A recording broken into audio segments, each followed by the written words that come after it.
What the German commanders hadn't yet grasped was that they weren't witnessing American extravagance or poor planning. They were observing American industrial logic being applied to warfare in a way that fundamentally redefined what military power meant. The capacity to deliver comfort items to soldiers under fire wasn't somehow separate from actual military capability. It was actually the clearest possible demonstration of that capability. Any military force that could manage to get donuts to the front lines while fighting was going on could certainly manage to provide unlimited amounts of ammunition and other war materials. This was the equation the Germans were failing to understand. The German confidence in American logistical weakness wasn't something new or superficial. It had deep roots that went back years. Since 1940, Wehrmacht intelligence services had been carefully studying American military doctrine, and their assessments had been consistently dismissive. The Foreign Army's West Intelligence Section, under the direction of Oberst Alexis von Rohen, kept producing reports that identified American dependence on material comfort as a fundamental weakness that could be exploited. The mathematics of it all seemed to validate these German assumptions. Intelligence officers had gotten their hands on American military planning documents captured from a destroyed glider during the Sicily campaign, and these documents revealed that United States forces allocated approximately 45 pounds of supplies per soldier every single day. The Wehrmacht, by contrast, was operating on allocations that ranged from just over £9 per soldier when units were inactive, up to about £20 during normal operations. German commanders who had survived on far less than these amounts during the brutal campaigns in Russia looked at these American supply figures and saw them as clear evidence of American softness and over-reliance on comfort. General Feldmarschall Gerd von Rundstedt, who held the position of Commander-in-Chief West, had articulated this typical Wehrmacht thinking during a staff conference back in May of 1944. His Chief of Staff, General Gunther Blumentritt, would later testify after the war about what von Rundstedt had said. The Americans, according to the Field Marshal, required 3 times the supply tonnage that German forces needed. They believed war was fundamentally a matter of having more material than the enemy. The Wehrmacht had proven in Russia, or so the thinking went, that willpower and determination could triumph over superior material resources. When the elaborate American supply system encountered what military theorists called the friction of war, the unexpected complications and breakdowns that plague all military operations, it would collapse under its own weight. This wasn't merely propaganda designed for public consumption. It reflected genuine German military philosophy that had been refined over decades. Wehrmacht doctrine centered on something called Auftragstaktik, which emphasized individual initiative, improvisation, and austerity. German soldiers received training on how to live off the land, how to operate independently when they got cut off from supply lines, how to continue fighting effectively without regular resupply. When the Americans insisted on maintaining elaborate supply chains just to deliver items that Germans considered luxuries, things like chocolate, cigarettes, and writing paper, it seemed to validate every piece of propaganda about democratic decadence and weakness. The contrast appeared stark and telling. Wehrmacht logistics officers had done the calculations and determined that American plans were mathematically impossible to execute. According to documents that were later captured, Major Heinrich von Stülpnagel, who worked in the supply section of Army Group B, had presented detailed analyses demonstrating the impossibility of what the Americans claimed they would do. To supply 12 divisions across open beaches, operating without established port facilities, would require 8,400 tons of supplies to be landed every single day. No military force in history, von Stülpnagel pointed out, had achieved even half this tonnage without using established ports. The Americans were claiming they would accomplish this while under enemy fire. It simply couldn't be done. What German intelligence had completely failed to grasp was the sheer scale of American preparation. For 2 full years, the United States had been systematically transforming Britain into what General Eisenhower described as one gigantic military base. By the time June of 1944 arrived, the Americans and British had managed to stockpile 2.5 million tons of supplies on British soil. To put that in perspective, if you loaded all those supplies onto a freight train, it would stretch from London to Edinburgh and back again. The invasion fleet that crossed the English Channel on the 6th of June represented the largest naval operation that had ever been attempted in human history. Nearly 7,000 vessels participated, including over 4,000 landing craft of various types. Beyond the raw numbers, though, lay innovations that German planners simply hadn't imagined were possible. Among the specialized vessels crossing the Channel were LSTS, those landing ship tank vessels that had been converted into floating kitchens. These ships had been equipped with full ranges and ovens capable of baking fresh bread while still at sea, while the vessels were crossing the Channel toward the invasion beaches. United States Navy records documented how LST-357 had been specially modified with refrigeration units that maintained temperatures at 32 degrees Fahrenheit during the entire Channel crossing. Another vessel, LST-391, carried a complete field bakery that would be operational within just hours of the ship beaching on the Norman coast. These weren't emergency improvisations or desperate measures. They were planned allocations of resources that German doctrine would have immediately classified as wasteful and militarily unsound. The German E-boat patrols that encountered these invasion convoys reported observations that puzzled them. Korvettenkapitän Friedrich Hoffmann, who commanded E-boat Flotilla S-130, made note in his war diary of unusual vessels observed in Allied convoys. These appeared to be modified merchant ships that had been painted military grey, and their purpose wasn't immediately clear, but they were emanating smoke similar to what you'd see from factory vessels. The German naval officers couldn't quite figure out what these ships were for, which should have been their first clue that something unprecedented was happening. By the 26th of June, 1944, 20 days after the initial invasion, American logistics had achieved what German doctrine insisted was impossible. Despite ongoing combat operations and despite not controlling a single major port facility, the Americans were landing an average of 15,000 tons of supplies every single day across the Normandy beaches. For context, the entire German Army Group B operating in France was receiving about 8,000 tons weekly, not daily, weekly. Quartermaster Corps records show that by this date, mobile bakeries had been set up and were operational at both Omaha and Utah beaches, with each bakery producing 60,000 pounds of fresh bread daily. This wasn't hardtack or preserved biscuit that could last for months, the kind of thing German troops were subsisting on. This was fresh white bread and whole wheat bread, baked overnight and distributed warm to frontline units each morning. German intelligence officers simply couldn't reconcile what they were observing with what they knew about logistics. Hauptmann Franz Gochel, who served as intelligence officer with the 352nd Infantry Division, sent a report to his superiors on the 28th of June. This report was later captured along with other documents from his headquarters. American soldiers in forward positions, Gochel reported, were receiving packaged meals that included canned meat, vegetables, crackers, candy, and cigarettes.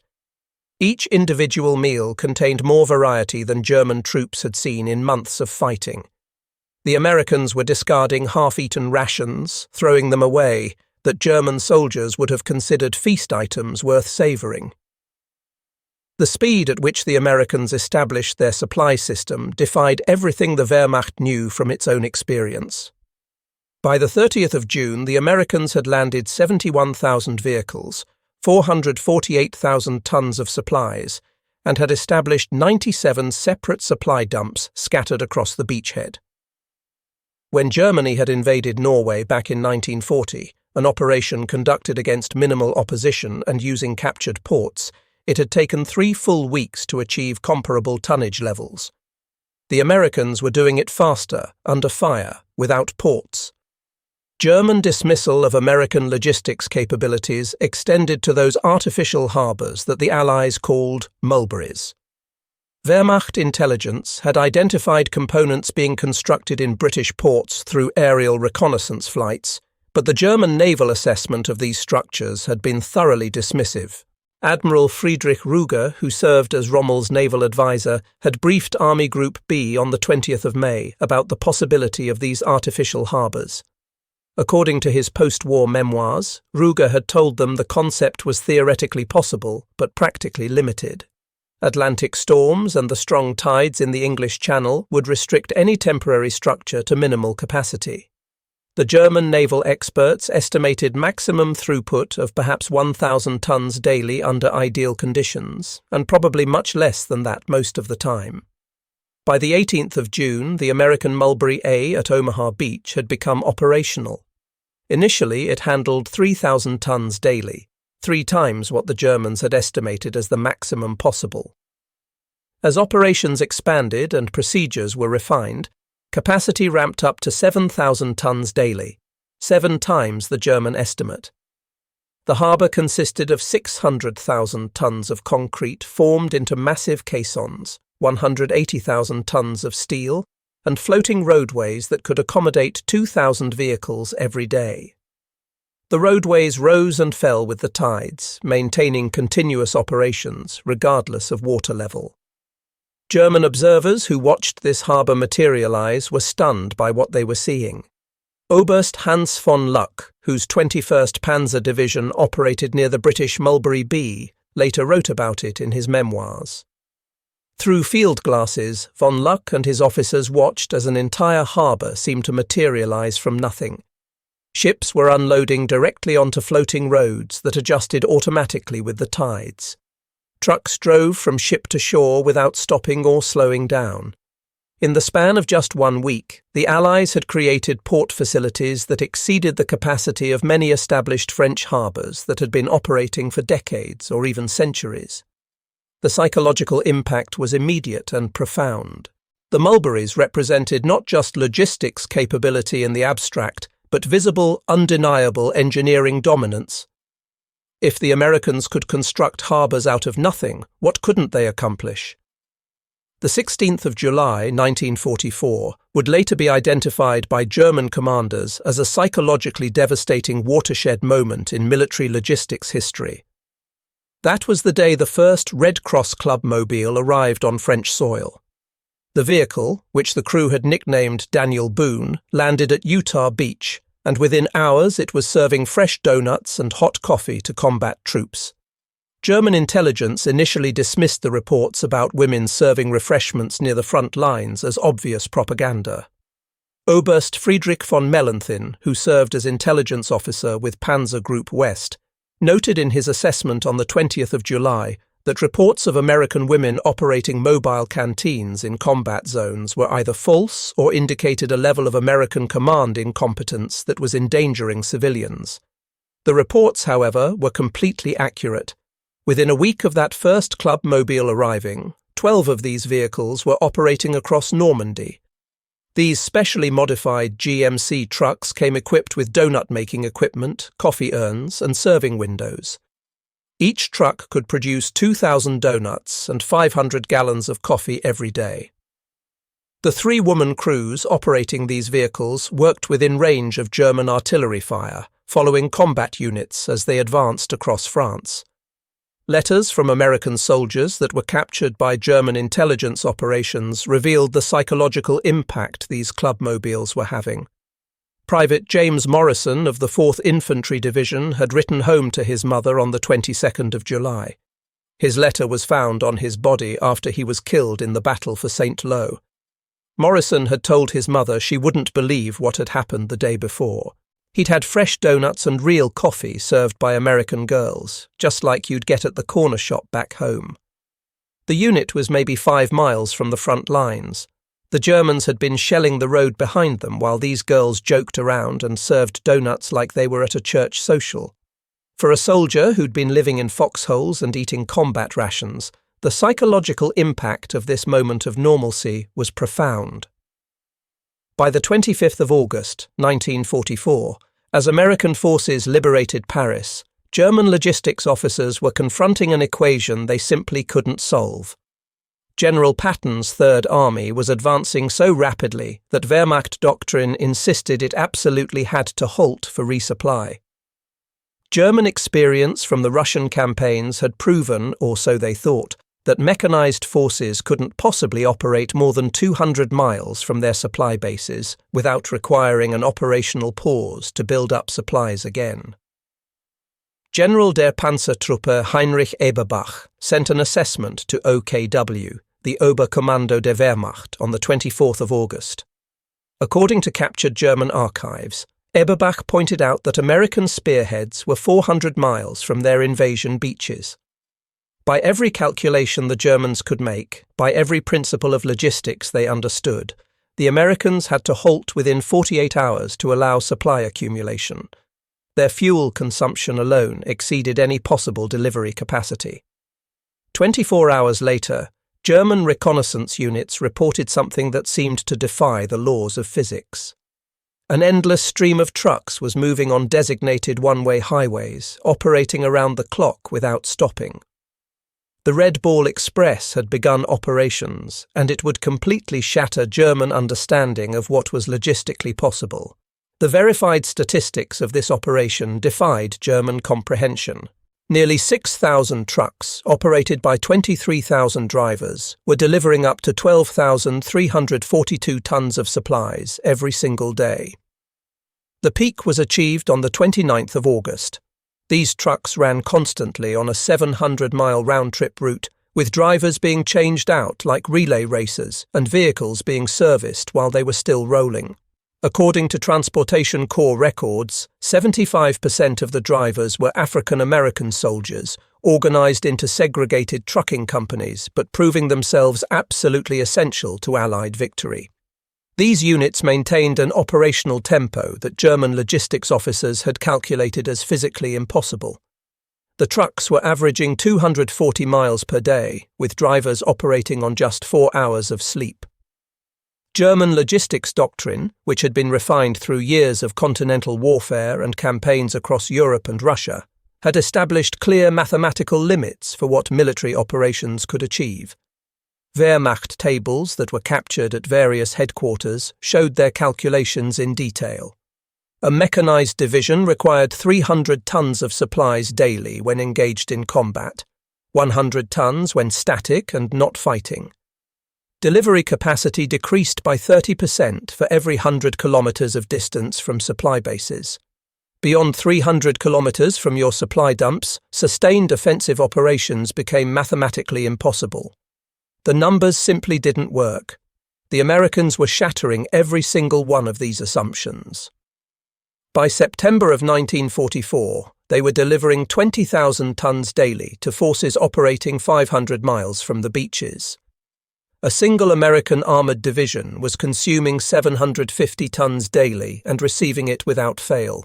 The First Army alone was burning through 800,000 gallons of gasoline every single day, which was more than the entire Wehrmacht Western Front received in a week. General Major Fritz Bayerlein, commanding what remained of the Panzer-Lehr Division, made a bitter assessment in a letter to his wife. This letter was found after his capture. Bayerlein wrote that they weren't fighting soldiers anymore, but rather an industrial process. The Americans didn't defeat them in battle through superior tactics or bravery. They overwhelmed them with trucks. The German forces were being buried under an avalanche of supplies. September of 1944 brought reports that German engineers refused to believe could possibly be true. American forces were actually constructing fuel pipelines running from the invasion beaches directly to the advancing armies. The pipeline under the ocean, called PLUTO, and its land extensions seemed like pure fantasy to Wehrmacht officers who were struggling just to maintain horse-drawn supply columns. Major Hans Quain, a Wehrmacht engineer who had built fuel depots across occupied Europe and understood the technical challenges involved, submitted an analysis to OKW on the 10th of September. This analysis was later captured at Aachen. Quain pointed out that pipeline construction required specialized steel, precision joints that had to fit perfectly, and pumping stations positioned every 30 kilometers to maintain pressure. The Americans were claiming to be laying 50 kilometers of pipeline daily using prefabricated sections. This exceeded German peak construction rates by a factor of 10. It simply couldn't be done, or so the German engineers insisted.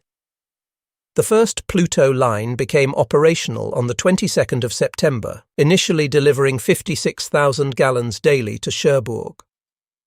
By October, with multiple lines operational and working in parallel, delivery reached 300,000 gallons every day. By March of 1945, the system would achieve its full design capacity of 1 million gallons daily, exceeding the fuel consumption of entire German army groups. The psychological impact on German defenders was absolutely devastating. Oberst Hermann Bauck, who was considered one of Germany's finest tactical commanders, noted during his post-war interrogation that when they learned the Americans were literally pumping fuel directly from England to their tanks in France, they knew the war was lost. You simply couldn't defeat an enemy who had eliminated geography as a factor. Nothing demonstrated American logistics supremacy more dramatically than what happened on Thanksgiving of 1944. With armies stretched from Holland all the way to Switzerland, the Quartermaster Corps attempted something that had never been tried before. They were going to serve traditional Thanksgiving dinner to every American soldier in Europe on the same day. That meant nearly 2 million men. General der Panzertruppe Hasso von Manteuffel, who was secretly preparing the Ardennes offensive that would become the Battle of the Bulge, received intelligence reports that he initially dismissed as obvious deception. His G2 intelligence summary for the 20th of November, which was later discovered in captured records, stated that agents were reporting massive shipments of frozen turkeys being sent to American forces. This appeared to be a deception operation designed to hide offensive preparations. It wasn't deception at all. The cargo ship SS Great Republic had departed New York on the 15th of October, carrying 1,600 tons of frozen turkey. The ship arrived at Le Havre on the 16th of November. Additional shipments brought cranberry sauce, sweet potatoes, pumpkins, and all the traditional accompaniments for a proper Thanksgiving meal. Special refrigerated trains and trucks maintained the cold chain from the port all the way to front lines, ensuring everything stayed fresh. On the 23rd of November, 1944, American soldiers sitting in foxholes facing the Siegfried Line ate turkey with stuffing, mashed potatoes, cranberry sauce, and pumpkin pie. Units that were under sporadic German artillery fire still received hot meals.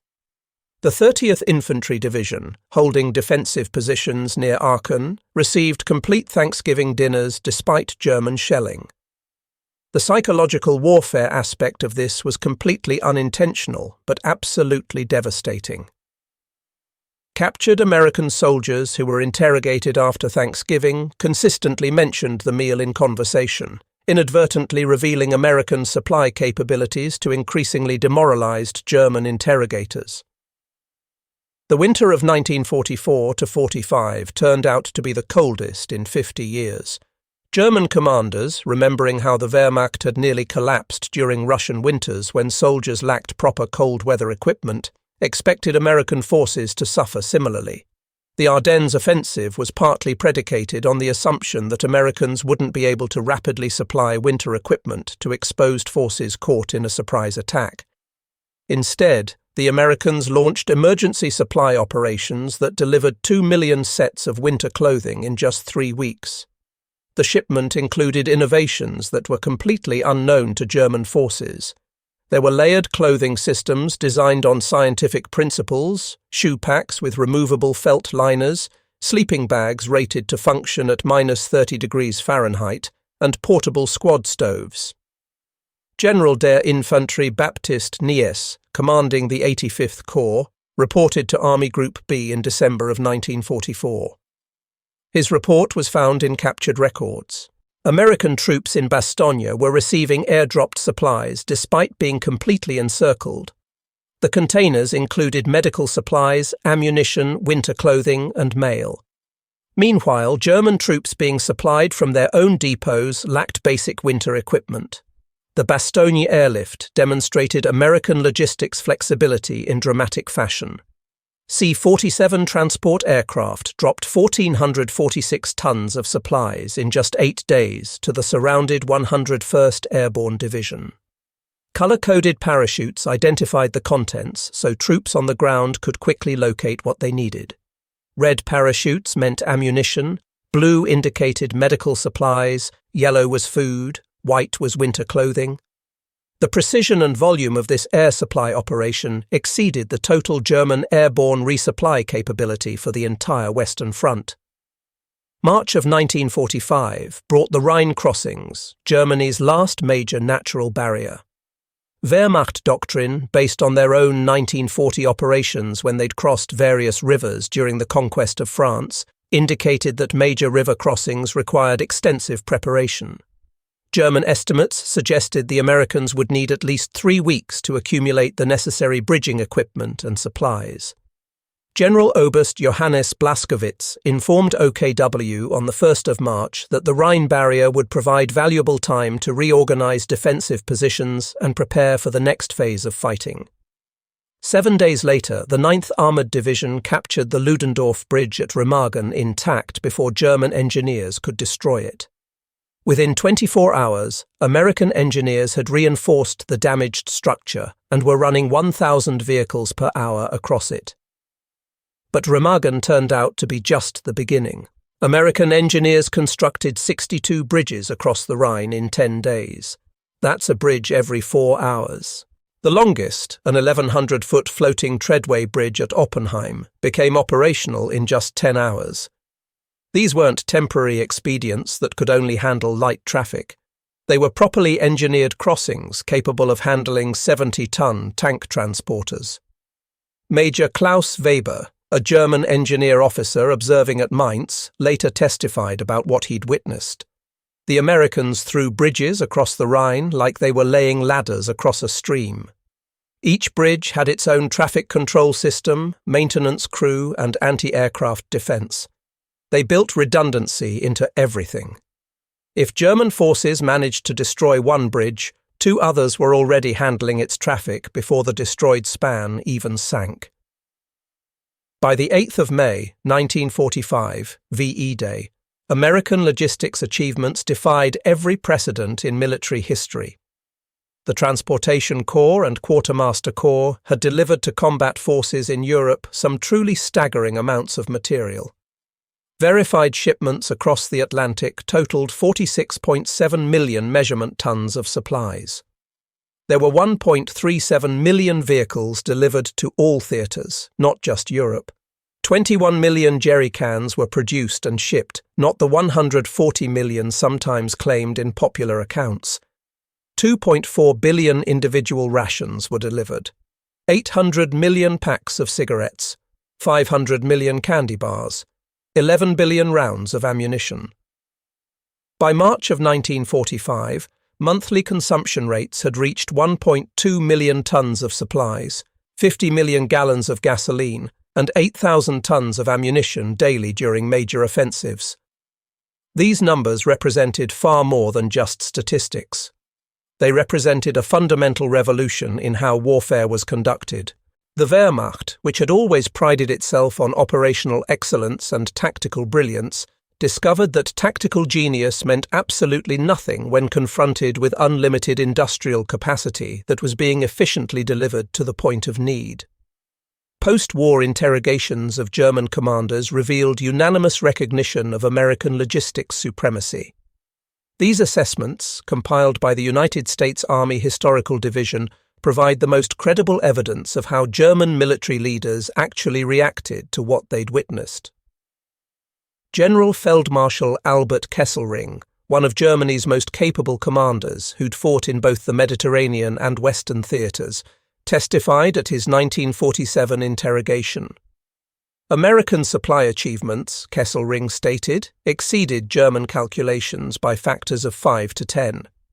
German defensive plans had been based on assumed American limitations that simply didn't exist. A German division at 50% supply was considered combat-ready and capable of fighting effectively. American divisions wouldn't even consider attacking without having 200% supply reserves built up first. General Heinz Guderian, the father of blitzkrieg warfare who'd revolutionized mobile operations, provided perhaps the most insightful analysis in his post-war writings. Germans, Guderian wrote, had brought tactical innovation to modern war through rapid movement, combined arms operations, and decisive action. The Americans had brought something more powerful than tactical innovation. They'd brought the ability to sustain operations indefinitely through unlimited supply. Germans could win battles through superior tactics. Americans could feed armies regardless of tactical circumstances. History, Guderian noted dryly, showed which capability mattered more in the end. General Franz Halder, former chief of the German General Staff, offered a philosophical assessment during his work with the United States Army Historical Division after the war. The American approach, Halder argued, represented a conceptual revolution that Germans simply hadn't understood. Germans saw logistics as something that supported operations. Americans saw operations as essentially the delivery mechanism for logistics. The Americans hadn't defeated the German army through superior fighting. They'd buried it in abundance. While German commanders naturally focused on European operations since that's where they'd fought, Japanese military assessments reached identical conclusions about American logistics supremacy in the Pacific theater. Admiral Isoroku Yamamoto had predicted before Pearl Harbor that Japan could run wild for 6 months, but then American industrial capacity would overwhelm them. General Yoshihiro Umezu, who served as Japanese Chief of Staff, provided testimony that complemented what the Germans were saying. Japanese planners had studied American island-hopping tactics, searching for some weakness they could exploit. They'd found none, because tactics were actually secondary to the main point. The Americans established supply bases that could deliver more materials 5,000 miles from America than Japan could deliver 50 miles from the home islands. Every battle was decided before it even began, decided in factories and on cargo ships. This Pacific validation matters because it demonstrates the universal nature of the American logistics revolution. Whether fighting in European hedgerows or Pacific atolls, whether facing German or Japanese enemies, American forces maintained supply superiority that completely redefined what was militarily possible. American logistics success stemmed from innovations that seemed mundane when considered individually, but were genuinely revolutionary when combined together. Standardization was fundamental. Every American vehicle used interchangeable parts. A truck that got damaged in Italy could be repaired using parts shipped from France. German forces, using equipment captured from multiple conquered nations, faced constant compatibility crises where parts from one vehicle wouldn't fit another supposedly identical model. Mechanization was total. While Germany still relied on 750,000 horses for transport, which consumed 20,000 tons of fodder monthly, Americans used trucks exclusively. This eliminated an entire supply category while simultaneously increasing both speed and capacity. Preservation technology was revolutionary. American forces pioneered military refrigeration systems, maintaining cold chains all the way from America to front lines. Fresh meat, blood plasma, and temperature-sensitive medicines arrived in condition that would have been impossible for other armies to maintain. Communication infrastructure was extensive. Americans laid 100,000 miles of telephone wire in France alone, enabling real-time supply coordination across the entire theater. German forces relied heavily on motorcycle couriers for communication, which delayed supply response times by days rather than hours. Specialization was thorough. Americans created purpose-built vehicles for every supply category imaginable. Refrigerated trucks, tanker trucks, mobile workshops. Germans used generic vehicles for all purposes, reducing efficiency by roughly half. An often overlooked dimension of American logistics success was female participation in the supply system. While German ideology confined women to traditional roles and kept them out of military service, 150,000 American women served in the Women's Army Corps, with thousands directly supporting logistics operations. WAC personnel operated communication centers that coordinated supply movements across entire theaters. They managed depot inventories using the latest business machines. They maintained the punch card systems that tracked millions of individual items as they moved from factory to foxhole. At ports of embarkation, women processed shipping manifests that German officers, accustomed to all-male military service, found completely incomprehensible. Lieutenant Colonel Elna Hilliard, who commanded WAC forces in the European theatre, actually commanded more personnel than most German regiment commanders did. Her post-war report noted that WAC personnel processed 40% of all supply documentation in the European theatre of operations. They freed thousands of men for combat assignments while simultaneously improving logistics efficiency through specialized training that these women received. This gender integration effectively doubled American military effectiveness by utilizing population resources that Germany rejected for ideological reasons. American logistics superiority became an unintentional but devastating form of psychological warfare that German commanders hadn't anticipated. German soldiers who hadn't seen chocolate since 1942 could smell it on American prisoners of war. Wehrmacht units surviving on bread extended with sawdust could hear American troops complaining about how monotonous their K-rations were, rations that contained more variety than German soldiers had seen in years. Captured German letters revealed the psychological impact this was having on morale. Gefreiter Wilhelm Hoffmann wrote to his wife in December of 1944. His letter was found in a destroyed bunker after the position was overrun. Hoffmann told his wife she wouldn't believe it, but the Americans they'd captured were better fed as prisoners than German soldiers were as free men. The Americans threw away half-eaten chocolate bars like they were nothing. They used white bread for cleaning their rifles. The Germans were fighting against the entire wealth of America, and it showed in every interaction. This demoralization extended all the way up to German commanders at the highest levels. General der Infanterie Hans Schmidt testified in 1947 that his soldiers had fought courageously despite overwhelming odds and had shown remarkable bravery. But when they discovered that Americans were receiving ice cream and mail while German forces lacked ammunition and basic medical supplies, morale simply collapsed. You couldn't maintain fighting spirit against such enormous disparity in material conditions. German officers who had personally witnessed American logistics capacity weren't remotely surprised when the Marshall Plan was announced in 1947. They'd already observed firsthand that America possessed the capability to deliver unlimited resources across impossible distances. The nation that could supply armies across oceans could certainly rebuild a continent if it chose to do so. General Lucius Clay, who became military governor of the American occupation zone, employed former Wehrmacht logistics officers to help manage German reconstruction efforts. Their experience with American supply methods proved invaluable in the reconstruction effort. Colonel Hans von Griefenberg, who'd served as former Chief of Staff to Army Group Center on the Eastern Front, worked with American administrators after the war. He later noted that Americans applied exactly the same logistics principles to peace that had won them the war. Standardization, mechanization, reliable communication, and abundance.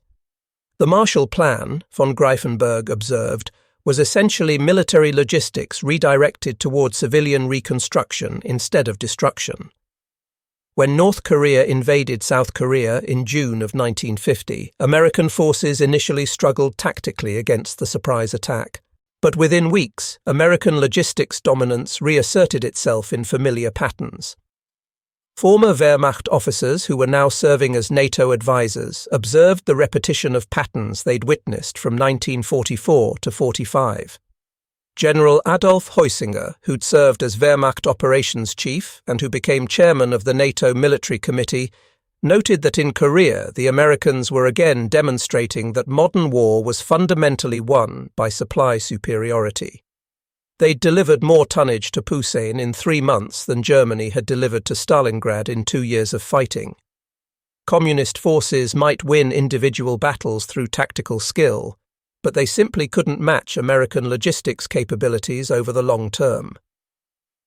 Harvard Business School began studying World War II American military logistics in the 1960s as the foundation of modern supply chain management theory. Professor Theodore Levitt identified direct lineage from military innovations to business practices that were transforming commerce. Containerization, just-in-time delivery, computerized inventory systems, total quality management, all of these had originated in American military logistics developed during and after the war. The same principles that had delivered supplies to Normandy beaches were now delivering global commerce, cementing American economic dominance for decades. This civilian application multiplied the strategic impact of wartime innovations far beyond their immediate military value. Despite being allies during the war, Soviet commanders were equally stunned by American logistics capabilities when they observed them firsthand through Lend-Lease operations. Marshal Georgy Zhukov, who received substantial American Lend-Lease supplies for Soviet forces, wrote in classified memoirs that were released after 1991. Americans had delivered 500,000 vehicles to Soviet forces, which was more than total Soviet production during the entire war. But even more impressive than the quantity was the delivery system itself. The Americans shipped material from Detroit to Vladivostok to Moscow, with precision that the Soviets couldn't achieve shipping from Moscow to Stalingrad, a much shorter distance within their own territory. Marshal Ivan Konev was considerably blunter in private correspondence that later came to light. If the Soviet Union ever fought America directly, Konev wrote, they would face not the American army, but American factories. The Americans could deliver more supplies to the opposite side of Earth than the Soviets could deliver to their own borders.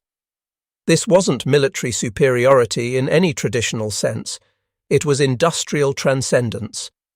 American logistics success in World War II required processing unprecedented volumes of information. The punch card systems managing military supplies, operated largely by WAC personnel, represented the largest data processing operation in history up to that point. IBM machines tracked millions of items from factory to foxhole. Every bullet, bandage, and boot was coded, counted, and tracked through multiple stages of movement. This military requirement drove computer development that would define the entire post-war era. Thomas Watson Jr., IBM president and a former Army Air Forces officer, stated flatly that military logistics requirements had created both the market and the technology for business computing. The information age, Watson argued, had begun in quartermaster depots during World War II. To truly understand the revolution that American logistics represented, consider Normandy supply statistics compared to previous major operations. The German invasion of France in 1940 had averaged 3,000 tons daily across established rail networks that the Germans had captured intact. There was a supply crisis by day 20 despite having access to captured French stocks. Horse-drawn supply columns averaged just 12 miles daily. American operations in Normandy during 1944 achieved 15,000 tons daily average across open beaches with no established infrastructure. There was continuous expansion of supply capacity through day 90. Motorized supply columns averaged 240 miles daily. This represented a 5-fold increase in tonnage combined with a 20-fold increase in delivery speed.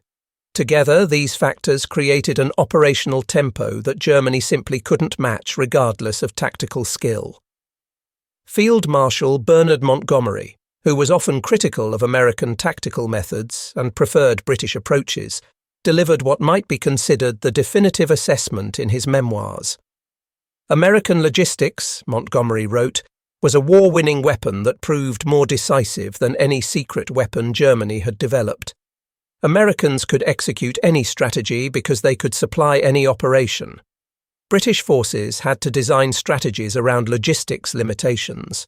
This freedom of action, purchased through industrial abundance, was America's greatest military advantage. Winston Churchill, with his characteristic eloquence, summarized the matter succinctly. The Americans had demonstrated that in modern war, the factory is mightier than the fortress and the supply line stronger than the front line. Their monument wasn't battles won through tactical brilliance, but abundance delivered under fire. Even Charles de Gaulle, who was extremely protective of French military honour and reluctant to credit others, still acknowledged a fundamental truth. Americans had conquered not through superior generalship, but through superior supply.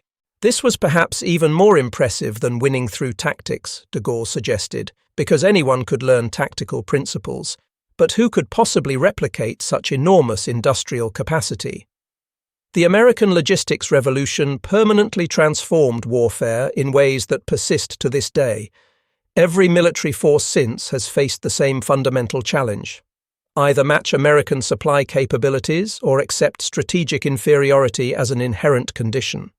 The Gulf War, Afghanistan, Iraq, all these conflicts demonstrated the same basic pattern that had been established in 1944. American forces might face tactical challenges and difficult combat situations, but logistics supremacy ensures strategic victory regardless of temporary setbacks. When Operation Desert Storm delivered 500,000 troops to Saudi Arabia in 1990 and 1991, and those troops were better supplied than Iraqi forces fighting in their own country, this was the World War II logistics revolution, refined and updated with modern technology, not replaced with something fundamentally different. When American forces in remote Afghan outposts received Thanksgiving dinner in 2001, they were benefiting from systems and principles pioneered on Normandy beaches more than half a century earlier. On the 7th of March, 1984, the 40th anniversary of Remagen's capture, American and German veterans gathered together at the bridge site for a commemorative event. Former General Major Rudolf Langhauser, who had commanded the bridge defences in 1945, stood alongside former Captain George Gibbs, whose company had rushed the span before it could be destroyed. Langhauser, then 75 years old, made a remarkable admission to his former enemy. Germans had prepared for American tanks, American artillery, American aircraft, all the obvious military threats. They hadn't prepared for American abundance. Your logistics defeated us before your soldiers even arrived. Any army that could deliver ice cream to front lines while German forces lacked bandages for wounded men, such an army simply couldn't be defeated by conventional means. Gibbs, who was 73 at the time, responded with typical American pragmatism. "General, we figured any soldier being asked to die for his country deserved at least a good meal first. Turned out that well-fed soldiers fight considerably better than hungry ones, so it was sound military policy regardless." The two men shook hands across the memorial, former enemies now united in recognition of a truth that transcended nationality. In industrial age warfare, supply superiority fundamentally is military supremacy. The American genius hadn't been inventing new ways to fight, but inventing new ways to deliver. They hadn't revolutionized combat itself. They'd revolutionized competition at the most basic level. The sheer magnitude of American logistics achievement in Europe can be properly understood through verified statistics that redefined what was militarily possible. Transportation assets told the story in numbers. 46.7 million measurement tons shipped across the Atlantic. 172 million gallons of fuel delivered via pipeline systems. 100,000 miles of telephone wire laid across France alone. 2.5 billion pieces of mail delivered to soldiers. The human dimension was equally impressive. 2 million troops supplied continuously, regardless of tactical situation. 500,000 vehicles maintained in operational condition. 23,000 Red Ball Express drivers keeping supplies moving. 150,000 WAC personnel supporting logistics operations. 75% of truck drivers were African American soldiers, proving their value despite segregation.